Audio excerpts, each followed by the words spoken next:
Good afternoon, ladies and gentlemen, and welcome to the ICT's premier podcast, Counter-Terrorism. Today, I'm Itai Hanman, and we have a wonderful episode geared around ISIS today. And we have a very important guest joining us on the program, all the way from California in the United States, Dr. Craig Whiteside, Associate Professor at the Naval War College in Monterey, California, and a fellow at the International Center for Counterterrorism, the author of ISIS Reader. How are you doing, Dr. Whiteside? I'm doing fine. Good afternoon to you. It's good morning here in California, but I wish you the best during these difficult times, but hopefully improving times. Most definitely. Here in Israel, we are improving. The vaccination rate is ahead of schedule, in my opinion, and things are opening up, and we're seeing the numbers go down and stay down. So hopefully that's the way it is. And we're seeing the great news coming out of the United States as the push for vaccination seems to be really going well now, reading approximately 3 million vaccinated people per day, which is a huge number. And congratulations to the Biden administration for being able to push that through since taking office. But we are joined with Dr. Whiteside here to speak about ISIS Reader, to speak about ISIS and counterterrorism in general. But I would like you to explain to our audience a little bit about what is ISIS Reader, how did it come about, where did you get the idea, and what do you feel was the greatest experience about writing it and publishing it? So the ISIS Reader came about with my co-authors, Charlie Winter, who's in the UK, and he was working on his dissertation at the time on propaganda, and specifically on the Islamic State's propaganda. And Hororo Ingram, who's an Australian counterterrorism practitioner turned academic, and also works in the propaganda sphere, but shares a lot of interest in strategy, doctrine, and tactics with myself. And, we, as researchers on this particular group, were a little frustrated by some of the misleading narratives about the group, which then frustrate some counterterrorism efforts. And so that was really the inspiration for ISIS Reader, to kind of bring out a lot of primary sources that a lot of people aren't familiar with or don't have access to because of either language or certain countries prohibit the presentation of these primary sources in various forms or uncontrolled forms. And what we wanted to do was carefully present primary sources, their words about what they're trying to do and why they do what they do, and how they see it, how they see themselves achieving those goals, but then to carefully kind of narrate that and explain that, in some cases translate it, not necessarily simply from a language perspective, but also the cultural, the social context that it's coming from, even historical context in some cases, and kind of carefully present that in a format like a reader. So it's a little different than some readers, which are just the primary sources without explanation. We really wanted explanation and a lot of footnotes on what certain phrases or people that are mentioned and how that impacts the movement. And we've gotten some good feedback that it's presented sources that people had not seen before.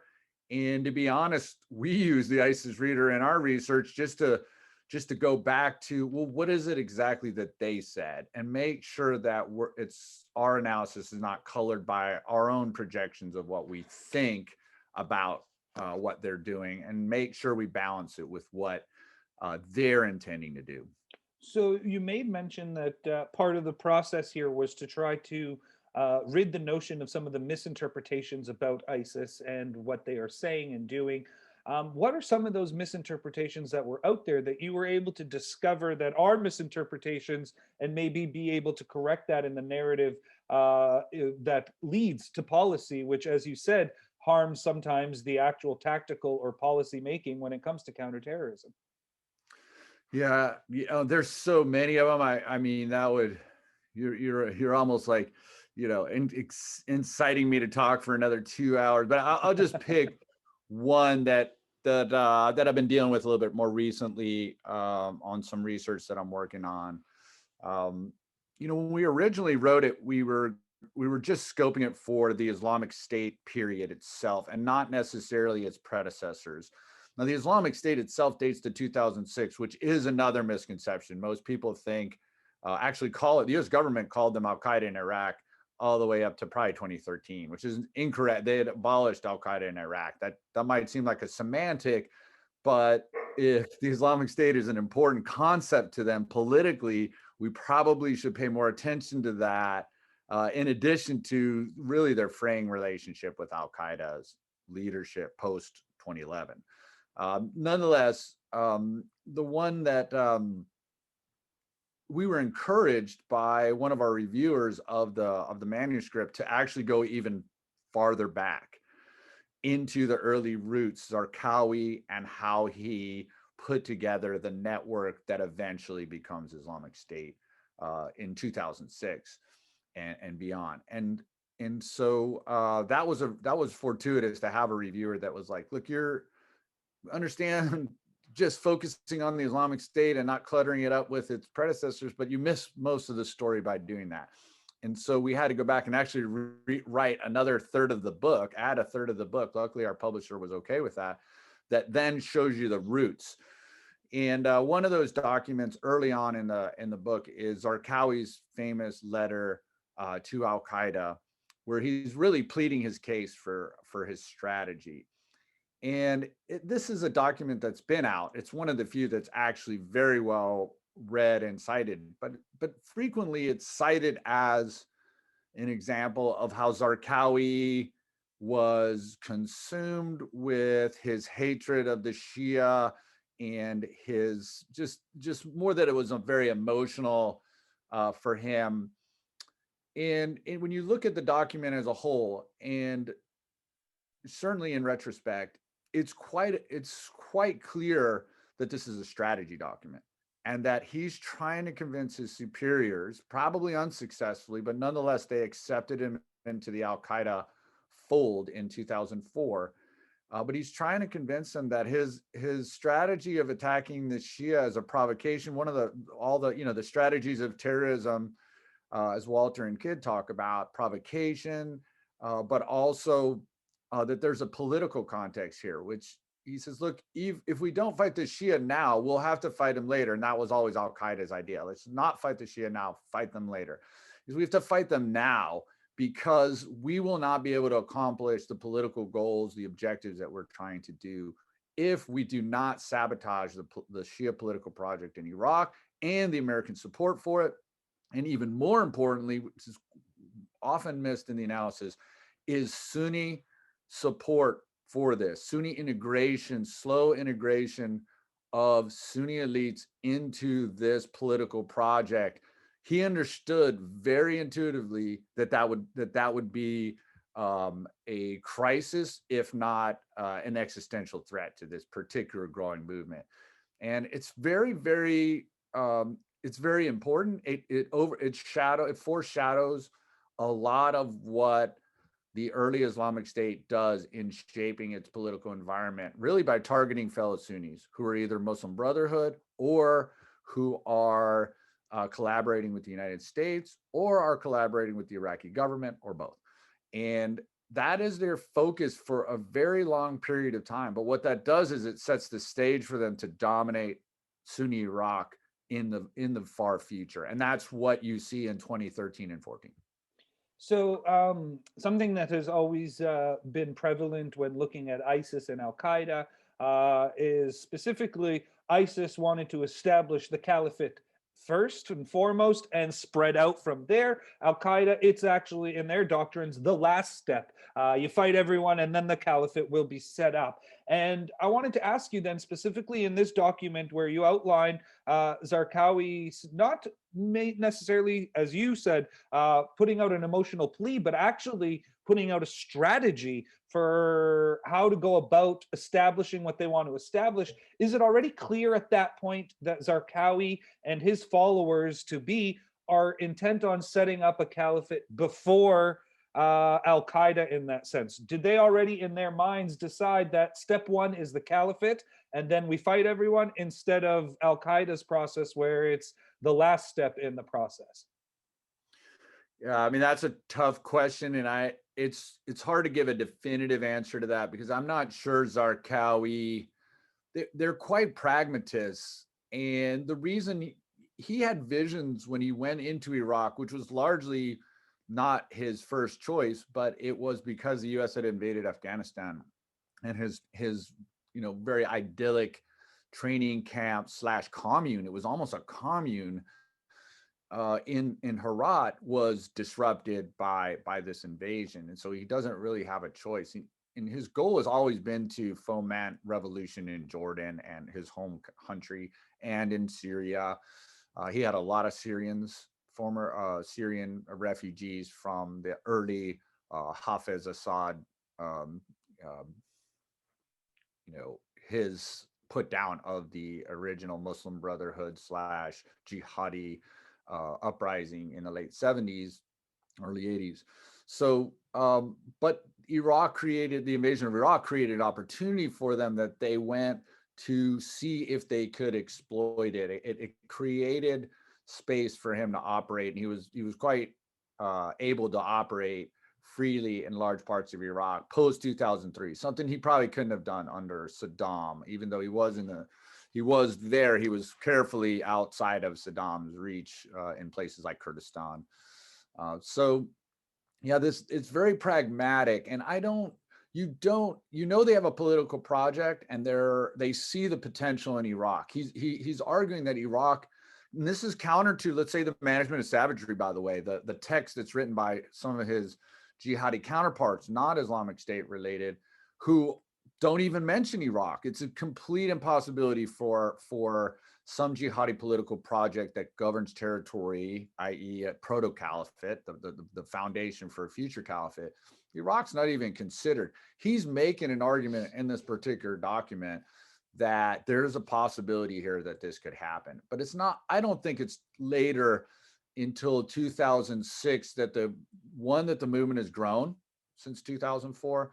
Two, Al Qaeda senses that they're on the verge of maybe co-opting some of its larger resistance rivals, and Al Qaeda tries to help push that together. And I think it's when Zarqawi is killed that there's some momentum by both Al Qaeda Central and the new leadership of what was Al Qaeda in Iraq, but soon to become the Islamic State, to create a formal political project that's declared in October. The goal of that is to try to entice others to join them. That is, we considered it to be a failure because the main jihadi resistance groups did not join the Islamic State of Iraq in 2006 or 2007. What I'm realizing in subsequent research is that even though the groups themselves didn't join them, large numbers of their leaders and mid-ranking personnel did defect to the Islamic State. And so what you see is this very weird but imperceptible shift of a lot of elites and resistance stalwarts in Iraq in 2006-7 who are joining the group as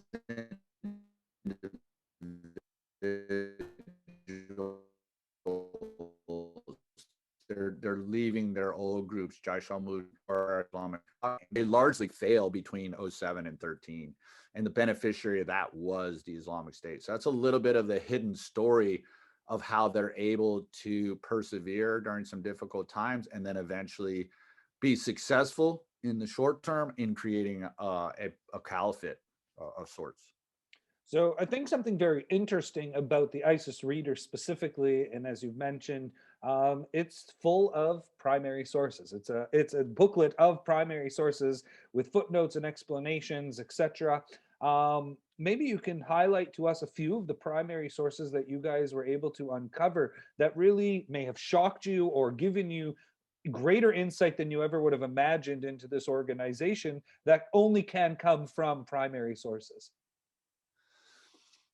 Yeah, I don't think that, there are places that you can find these primary sources, and certainly they're episodic on the web, jihadi supporters will post these and then they'll disappear. And so it's for your average researcher, it's kind of difficult to pin down these. And sometimes you have to ask somebody who has them saved in an archive because they're so ephemeral in the internet, and takedown efforts, good, which are well-meaning and achieve results, make it difficult for researchers. So that was one of the inspirations of the books, to kind of have something that's carefully curated. It's not propaganda. We're not just presenting their propaganda for them. We're debunking certain things within them that are not necessarily true. I give you two. One is Abu Umar al-Baghdadi's speeches. He's the political leader of the Islamic State after Zarqawi. After a short interim, they have some leadership succession issues there, for a variety of reasons, which we talk about in the book, but I won't go into detail. But he's Iraqi, and he's really a symbol of the transformation of the group from simply a international or transnational jihadist political network into a state that has a draw for Iraqis, and a promise that they will have very influential access and opportunities within the movement, that it's not simply reserved for Tunisians or Jordanians or Saudis, and who do populate the upper third of the group for quite some time, even after the Islamic State is declared. His speeches are very interesting because they're largely ignored. The US wasn't sure he was a real person for a long time, kind of felt that he was a made up persona, as if somebody would do that, with, kind of a fake Iraqi political figurehead that's posted up for us to see, but it's really Al Qaeda. Well, it's both at this point. And I'm not sure if that was just the US propaganda, or if my understanding is that analysts really thought that he was not necessarily real. So presenting his speeches now in retrospectively with an understanding that he was a real, and that he was, and he was elected by the Shura Council prior, following Zarqawi's death. Looking at his speeches now has a different feel. He's talking about the awakening, and how this is a danger to the group, and how they have to win the tribes back. So it's very political. The political understanding here, now that we can look at it retrospectively, I think it's really interesting and important. His dealings with other resistance groups, again, trying to coax them into the political front Islamic State, you don't have to do time for them. So it's also very interesting to see how they navigate the shoals of very, very near extermination by their jihadi rivals, by the tribal awakening uprising against them, and a United States that is quite a lot better than it was in 2004. And so that's of interest, even though I think you can find Abu Umar's speeches elsewhere. It's not the way we present them and explain them in the context of the time, I think, is helpful. The second one is a document that I use for maybe the Fallujah Memorandum. It's titled, the how to improve the political position of the Islamic State. And it is about the Muslim Brotherhood figures largely there, because they're quite concerned that as the United States leaves, that the Muslim Brotherhood, which is highly politically organized and has a lot of elite participation from a Sunni Iraq, will edge them out in the Islamist competition. And so they're quite concerned about that, and they're trying to figure out ways that they can generate more popularity for the movement going forward with the United States gone, and on how to reintegrate some of the tribal support they lost from in 2006-07. So it's very interesting. It's hard to know how the blueprint seems to have worked. in the time period between 2010 and 2013 and helping to restitch the political base that they use to consolidate politically a caliphate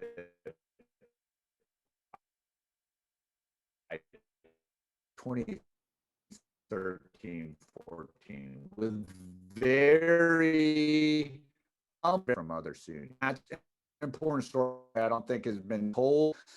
Still a lot of gaps to fill there, but the flu by somebody who was sharing it with somebody and then picked up, and I was able to get it from a fellow researcher who just happened to stumble across it. But it was a long quest to find it, and the ISIS reader presents that to folks who normally wouldn't have access to it.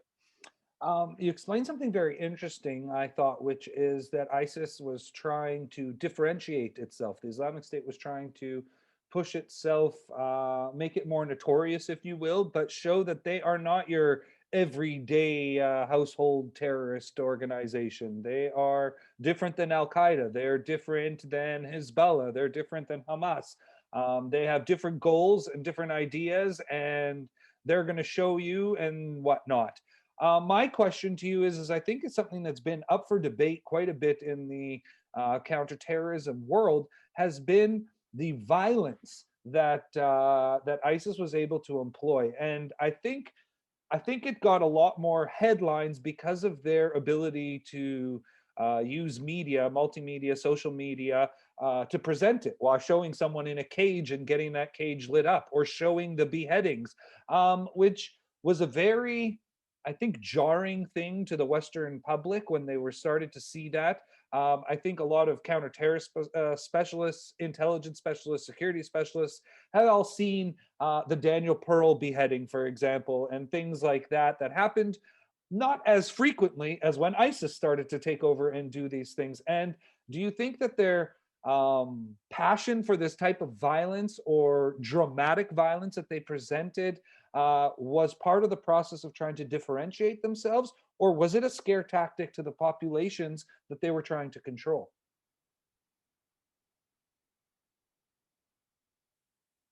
I'm sorry, I just lost you there at the very end. You said, "Do I think?" Yeah. So I was sorry. At the end, I was asking if you feel that the reason they were using such violence was for recruiting purposes, differentiating purposes, or was it to try to show the population, the local population, that they are in control, and this is what will happen if you don't follow the rules?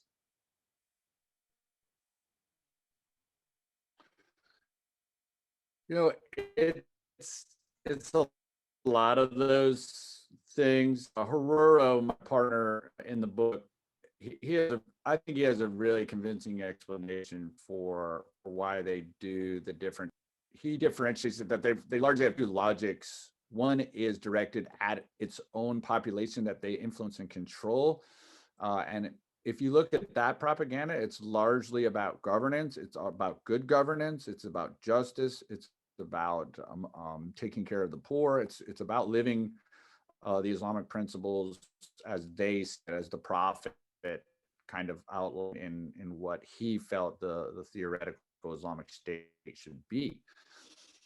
And a lot of what we see activated by the violence, particularly, is directed towards us. It is largely the terrorism aspects of those is to influence our decision making about intervening against the Islamic State. It's about how we restrict flows to that area. Rightly or wrongly, they believe they can influence us through threats of violence. Sorry, Dr. Whiteside, we're I losing you there. think a lot of that happen are they miscalculated the violence they display directing towards us interfere with it. Yeah, I'm sorry. I don't. That's sorry. Did you? Yeah. You got cut off there Sorry, at the end. We missed the end of your answer. Sorry.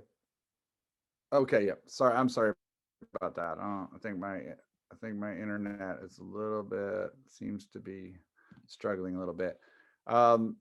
The second part that I had was that their violence that's directed towards, what they direct towards their own population is largely about governance and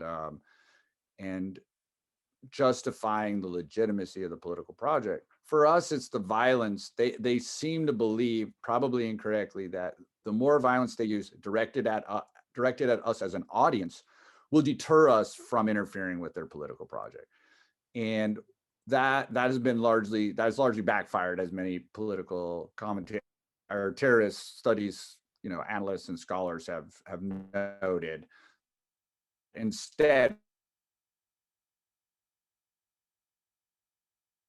I'm more interested in interfering with their political project because of and that's probably a miscalculation. So that's very interesting it's twofold, that their violence is both directed at their domestic population, but also to the Western world and anyone that would think to potentially intervene on behalf of anyone that is under their control. Um, so I think it's very interesting. We've had you guys in the United States have had a switch in administrations, gone from the Trump Republican administration to the Biden Democrat administration now. Interestingly, the Senate is now very much evened up 50-50, which makes passing a lot of stuff a little more difficult. You also have a pretty interesting mix in Congress. How has that affected counterterrorism policy? Are you seeing a going back to Obama days, because Biden being his former vice president, with that type of tactical and policy outlook towards terrorism? Is it following a little bit of the Trump administration's script, or is this going to be a whole new policy and a whole new tactical outlook by this particular Biden administration?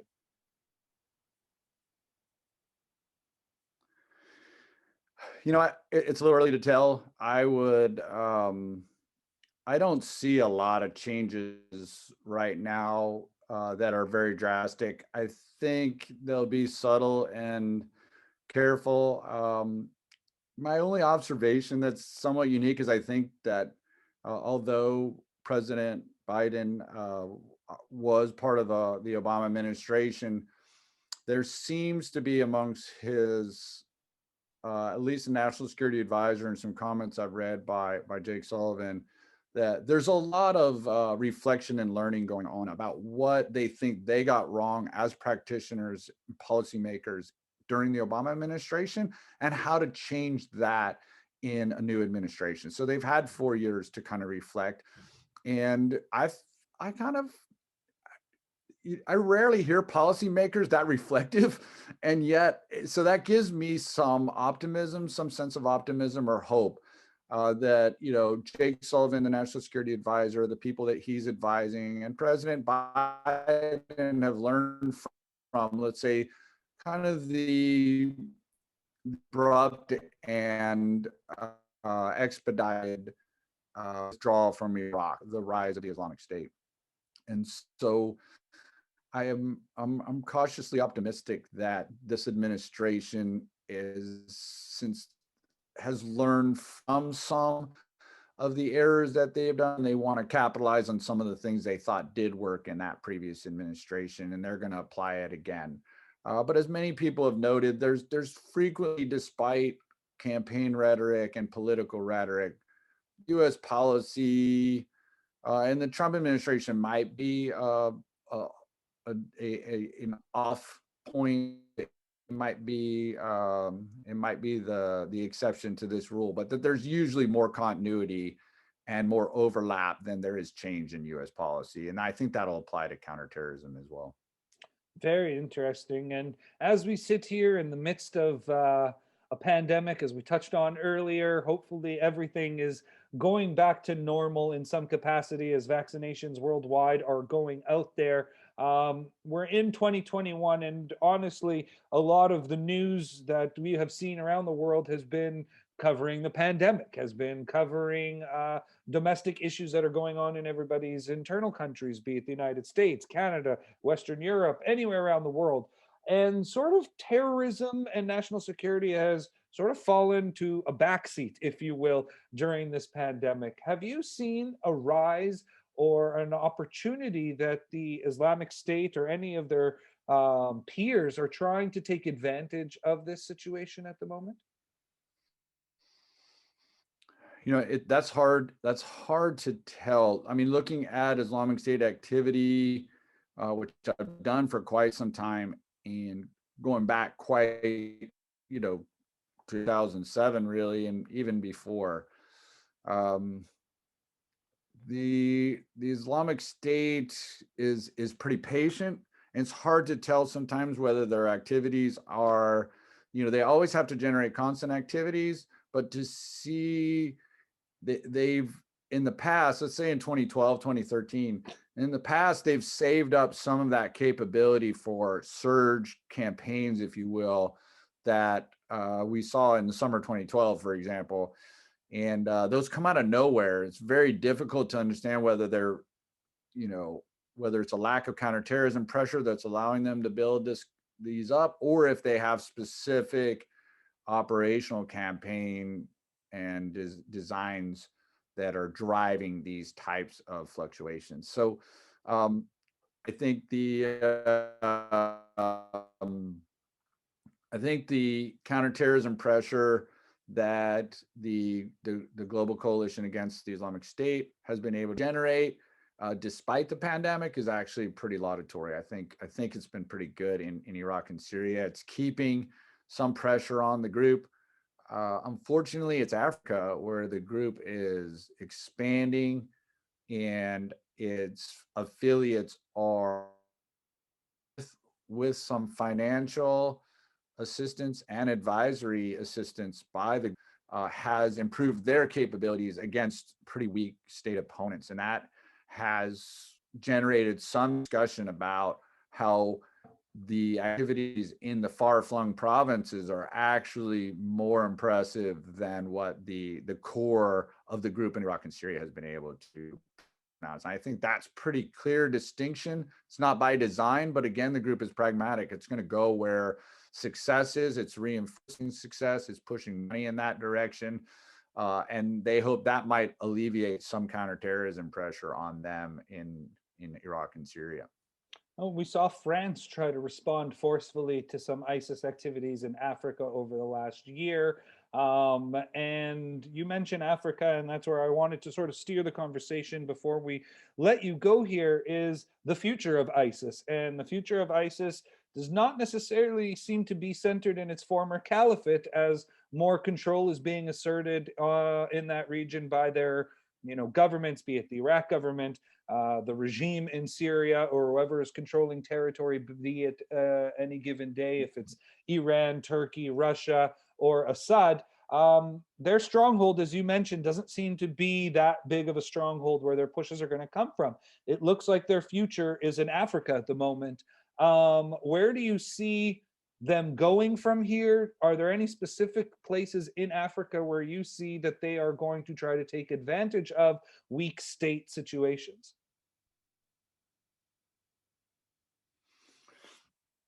Those are difficult questions, I think, and it's the questions that have come up in kind of a cyclical nature as the group has ebbed and flowed. Is it going to Libya? Is it going to Sinai? And it's Iraq and Syria is always going to have a very special place for it from a legitimacy and a political perspective. Their modeling of the Abbasid Caliphate is very important to the legitimacy of the political project, the position of the Caliph.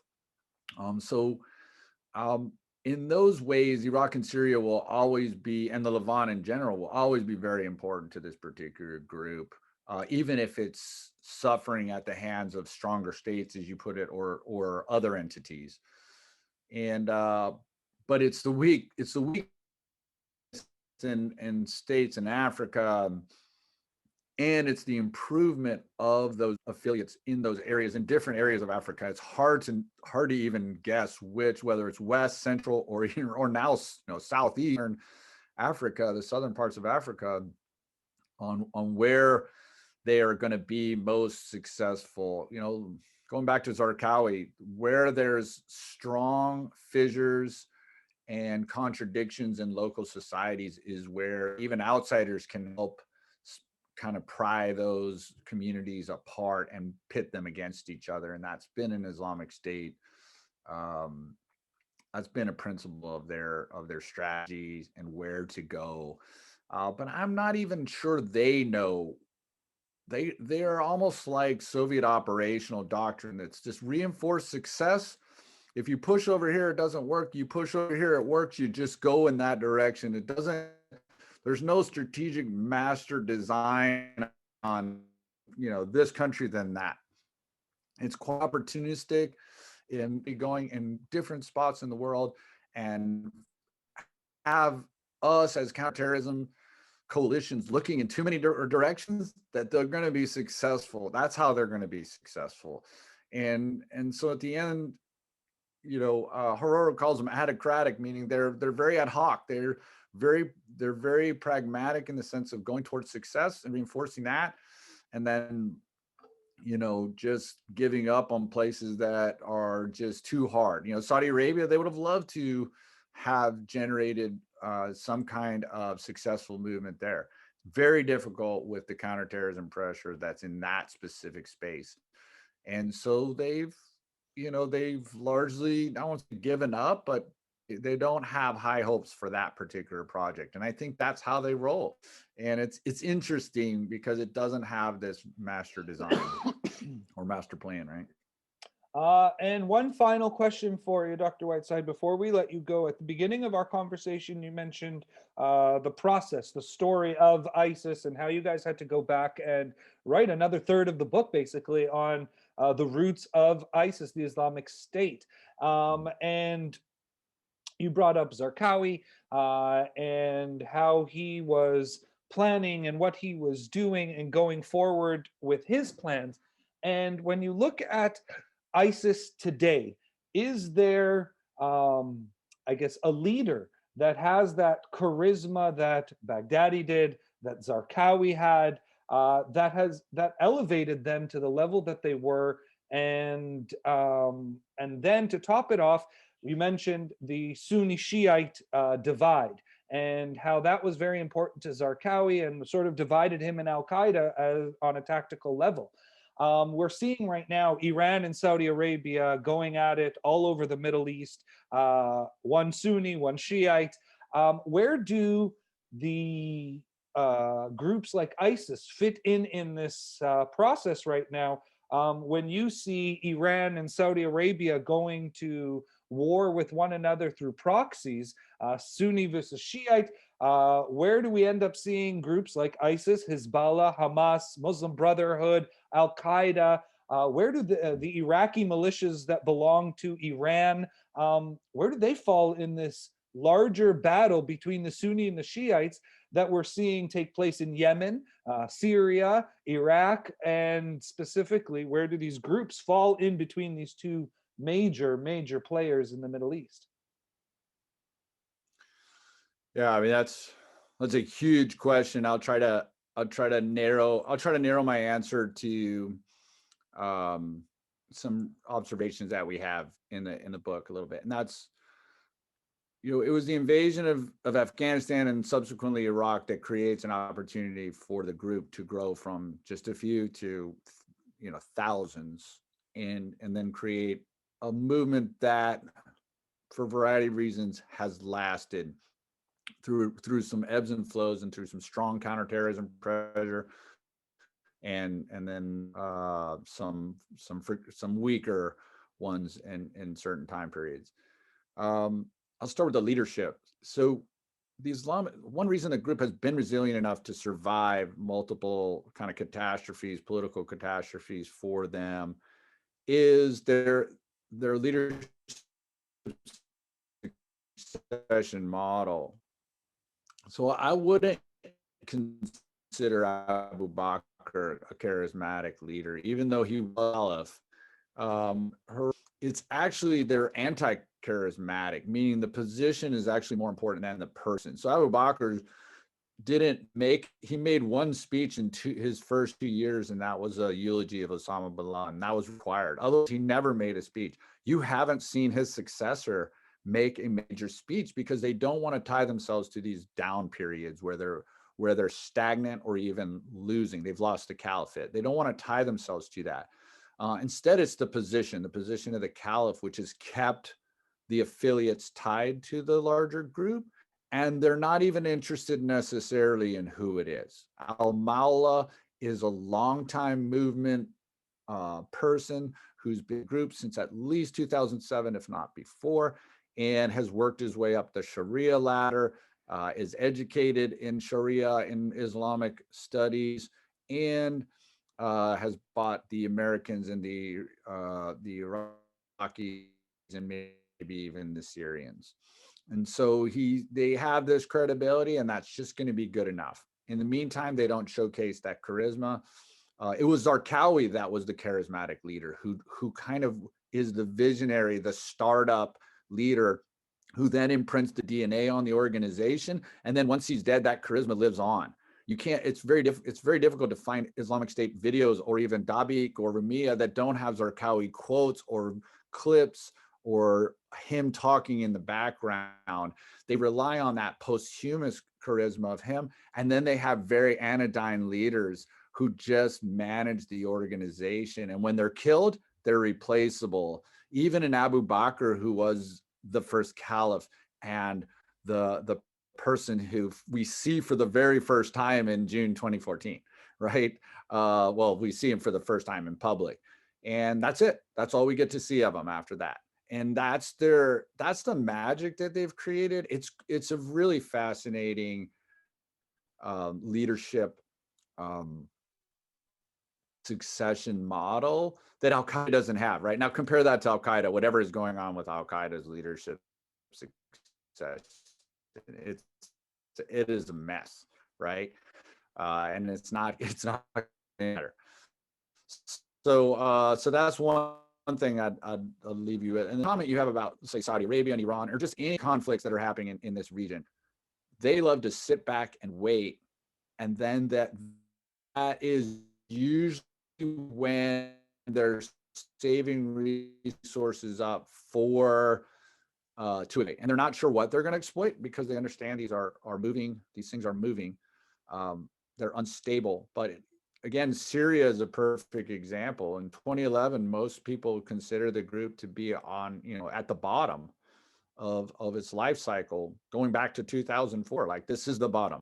And yet, as soon as the uprising against Assad happens, they send in Jolani and 8 other folks to seed the Syrian franchise. That doesn't go well for them. They learned a lot of lessons from that misstep because they end up losing parts of that affiliate before kind of recreating a second track, if you will, and then eventually co-opting large parts of it. But that's how they learned to expand, was in Syria, and then you see what they're doing now in Africa, all the way out to East Asia and everywhere in between. So that those are that kind of waiting to exploit these political, geopolitical events that are large. The U.S. leaving, the uprising in Syria. And what is the fallout of a war, let's say, between Saudi Arabia and Iran? The only beneficiary is going to be groups like the Islamic State that are primed, experienced, and ready to capitalize on this kind of catastrophe.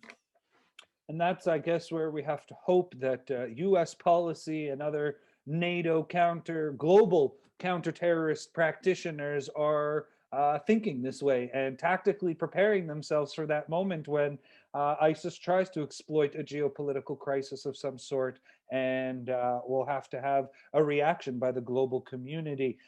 Dr. Whiteside, we wanted to thank you so much for joining the program today and taking quite a bit of time out of your very busy schedule to join us. We really appreciate it. Before we let you go, though, maybe you can just let our audience know where they can find your work, where they can find the ISIS Reader, and if you have any social media handles that they could follow as well. Yeah, great. I appreciate that. The ISIS Reader, if you can Google the ISIS Reader, we have an ISIS Reader website, and there's actually a blog where we invite counterterrorism specialists and researchers and analysts to contribute. So we've had lots of contributions that are tied to either text in the the ISIS Reader, or other angles that kind of expand or update things from the book. So you can find the ISIS Reader blog is there, and I think it's a good resource for folks. We sometimes do our own posts as well, and I'm on Twitter, and on my Twitter handle I have a link to a lot of my writings on the Islamic State, and just other things that I've published on this particular topic. Which this is my research area. It's fairly narrow, but it keeps me busy. Oh, sadly, I it appreciate keeps you it. busy. We Yeah. appreciate your busyness. We appreciate your work ethic and all that you do to put in to helping other practitioners, policymakers, and academics understand the phenomenon of ISIS and terrorism as a whole. I know you say it looks like a narrow field, but sadly, it is a very vast field with that is keeping you way, way too busy for anyone's liking. But once again, Dr. Craig Whiteside, Associate Professor from the Naval War College in Monterey, California, and a Fellow at the International Center for Counterterrorism. The book is ISIS Reader, many, many primary sources and understanding of how ISIS came about and how they are moving forward and what are their goals, plans, and how they view the world. Dr. Whiteside, thank you so much for taking the time out of your schedule to join Counterterrorism today here, the ICT's premier podcast. And we wish you and your family to stay safe and healthy and ride out the rest of the pandemic in safety. Thank you very much, Itay. I appreciate it. Thanks for having me on again. It's my second time with you, and my best to all of my friends in Herzliya. We look forward to having you on again in the future. We'll pass that along, and thank you so much. Have a wonderful day. Thank you. Thank you, Itay.